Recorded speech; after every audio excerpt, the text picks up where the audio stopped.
Hello friends, എല്ലാവർക്കും എൻ്റെ പുതിയൊരു വീഡിയോയിലോട്ട് സ്വാഗതം.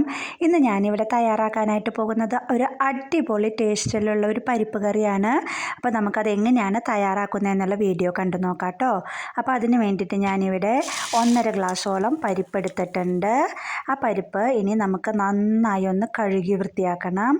നന്നായി കഴുകി വൃത്തിയാക്കിയിട്ടുള്ള പരിപ്പ് ഞാനിതാ ഇപ്പോൾ കുക്കറിലോട്ട് ഇട്ട് കൊടുത്തിട്ടുണ്ട്. ഇനി നമുക്കത് നന്നായി ഒന്ന് വേവിച്ചെടുക്കാം. അപ്പോൾ അതിന് വേണ്ടിയിട്ട് നമുക്കതിലോട്ട് അല്പം ഉപ്പ് ചേർത്ത് കൊടുക്കാം. അതുപോലെ തന്നെ ഒരു 1/4 ടീസ്പൂണോളം മഞ്ഞൾപ്പൊടിയും ആഡ് ചെയ്ത് കൊടുക്കുക. അത് കൊടുത്തതിന് ശേഷം നമുക്ക് പരിപ്പ് വേവുന്നതിന് ആവശ്യമായിട്ടുള്ള വെള്ളം ഏകദേശം 1 കപ്പോളം വെള്ളം വരും. അത് നമ്മളതിലോട്ട് ഒഴിച്ച് കൊടുത്തു. ഇനി നമുക്കതിനെ നന്നായി ഒന്ന് ഇളക്കിയെടുക്കാം. അപ്പോൾ അത് ഇളക്കി ഞാൻ വേവിച്ചെടുത്തിട്ടുണ്ട്. അപ്പോൾ അത് പരിപ്പ് നന്നായി വെന്ത് പോകരുത്, ഒന്ന് പൊട്ടി വരണം. പരിപ്പിൻ്റെ ഓരോ ഭാഗങ്ങളിൽ അങ്ങനെ ഒന്ന് പൊട്ടി വരും. ആ ഒരു ലെവലിലാണ് നമ്മൾ പരിപ്പ് വേവിച്ചെടുക്കേണ്ടത്. നന്നായി ഉടച്ച് വേവിക്കരുത് കേട്ടോ. അപ്പോൾ ഇനി നമുക്ക് ഈ കറി തയ്യാറാക്കുന്നതിന് വേണ്ടി ഞാനൊരു പാൻ വെച്ച് കൊടുത്തിട്ടുണ്ട്. പാനെല്ലാം നന്നായി ചൂടായി വന്നതിന് ശേഷം നമുക്ക് അതിലോട്ട് ആവശ്യത്തിനുള്ള വെളിച്ചെണ്ണ ഒഴിച്ച് കൊടുക്കാം. വെളിച്ചെണ്ണ ഒഴിച്ച് തയ്യാറാക്കി കഴിഞ്ഞാൽ അതിന് ടേസ്റ്റ് കുറച്ച് കൂടുതലായിരിക്കും. അപ്പം നമുക്ക് വെളിച്ചെണ്ണ ഒഴിച്ച് കൊടുത്തിട്ടുണ്ട്. ഇനി നമുക്കതിലോട്ട് 1-2 വറ്റൽമുളക് നമ്മൾ ചേർത്ത് കൊടുക്കുക. വറ്റൽമുളക് ചേർത്ത് കൊടുത്തതിന് ശേഷം നമുക്ക് അതിലോട്ട് അല്പം കറിവേപ്പില കൂടി നമുക്ക് ചേർത്ത് കൊടുക്കാം. അപ്പോൾ വറ്റൽമുളകും കറിവേപ്പിലയും പിന്നെ കുറച്ച് മുളക് പൊടിയും, ഇത്രയാണ് നമുക്ക് ഈ പരിപ്പ് കറി തയ്യാറാക്കാനായിട്ട് ആകെ ആവശ്യമുള്ളതുള്ളൂ. അപ്പോൾ നമുക്കിതാ വറ്റൽമുളകും കറിവേപ്പിലയൊക്കെ ഒന്ന് നന്നായി ഒന്ന് മൂപ്പിച്ചെടുക്കുകയാണ്. അതിനുശേഷം നമുക്കതിലോട്ട് അല്പം ഉള്ളി ചേർത്ത് കൊടുക്കാം.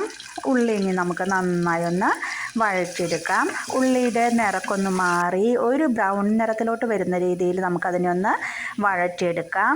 അതിനുശേഷം നമുക്ക് 1/4 ടീസ്പൂണോളം ഞാൻ മുളക് പൊടി ചേർത്ത് കൊടുത്തിട്ടുണ്ട്. ഇത് നല്ല എരിവുള്ള മുളക് ആയതുകൊണ്ടാണ് ഞാൻ ഇത്ര ചേർത്തിട്ടുള്ളൂ. നിങ്ങൾക്ക് എരിവില്ലാത്ത മുളക് പൊടിയാണെങ്കിൽ മുളകിൻ്റെ എമൗണ്ടിൽ മാറ്റം വരുത്താം കേട്ടോ. അപ്പോൾ നമ്മൾ മുളക് പൊടി ചേർത്ത് കൊടുത്തു. ഇനി നമുക്ക് മുളകിന് ഒരു റോ ടേസ്റ്റ് ഉണ്ടായിരിക്കും അല്ലേ.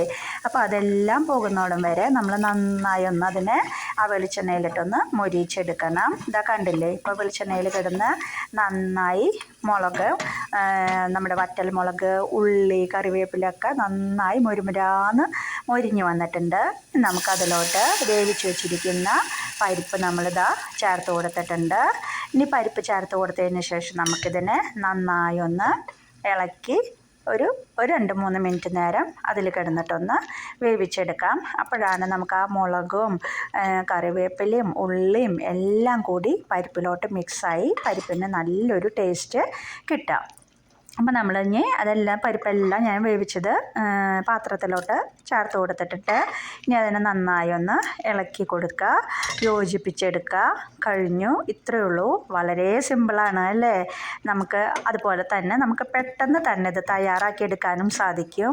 അതുപോലെ നല്ല ടേസ്റ്റുമാണ് ഈ പരിപ്പ് കറി തയ്യാറാക്കാനായിട്ട്, നല്ല ഈസിയാണ്. അപ്പം നിങ്ങളെല്ലാവരും തന്നെ ഈ ഒരു പരിപ്പ് കറിയുടെ റെസിപ്പി തയ്യാറാക്കി നോക്കുക കേട്ടോ. എന്നിട്ട് അഭിപ്രായം പറയാനായിട്ട് മറക്കരുത്. അപ്പം നമുക്ക് അടിപൊളിയായിട്ടുള്ള മറ്റൊരു വീഡിയോയുമായിട്ട് വീണ്ടും വരാം. അപ്പം മറക്കല്ലേ, ഇതെന്തായാലും ഒന്ന് ട്രൈ ചെയ്ത് നോക്കിയോളൂ കേട്ടോ. Okay, bye.